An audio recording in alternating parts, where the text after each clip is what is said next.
Hey, this is Sam Black, and today I'm going to play with one of my favorite decks. This is a legacy deck I built a few years ago that I kind of had to shelf after Deathrite Shaman was printed and became very popular.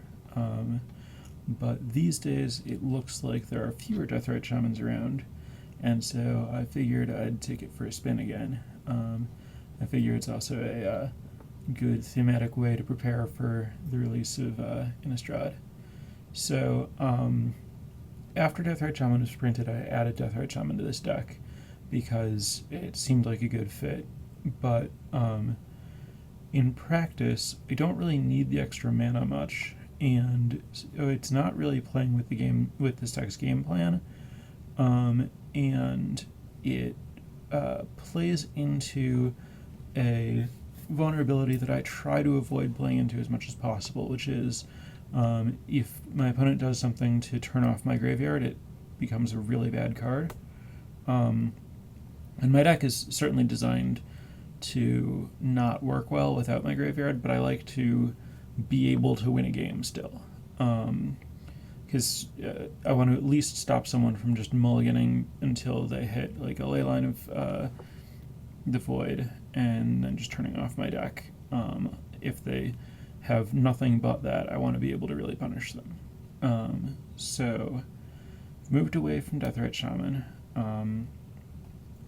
and I've played Blood Artist on and off. I've switched to Zulaport Cutthroat.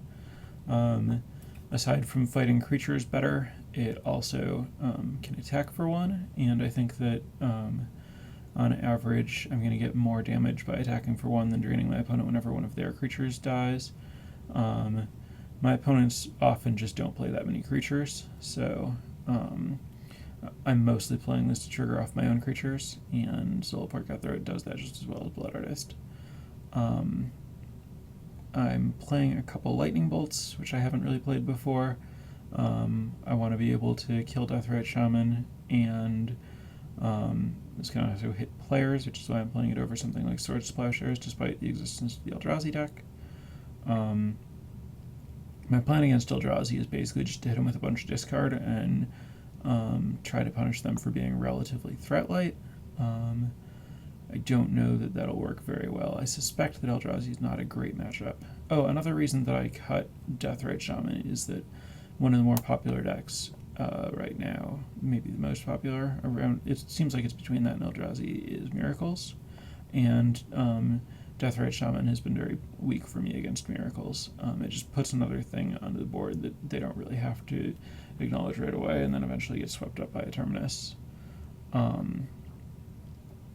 So I'm basically on a very pure old school main deck for me. The sideboard is a little bit different. Added Wear and Tear over Disenchant that I had years ago because Wear and Tear exists now and it's great. And I have a couple big game hunters and an Urborg Justice are my sideboard plans against that and Meekstone, actually. So I have 4 cards in here that are dedicated to Eldrazi. Urborg Justice is a spicy one that I've been looking forward to trying out, but haven't really had the opportunity. And I think Eldrazi is really the perfect matchup for it. I have a bunch of Surgical Extractions to fight combo, Dark Confidants for when I basically just want to overload on discard. Usually against combo decks, I'll get rid of my slower attacking cards and just have discard and Dark Confidant and Surgical and try to just tear them apart. Another Lightning Bolt for the creature decks, and a couple of Heavy Needles for general utility, good against Miracles, good against Sneak Attack, good against Painter's Servant. I just find a lot of random places. You good against Deathrite Shaman and Scavenging Ooze. I just find a lot of random places where this ends up working out. So that is the deck I'm going to be playing today.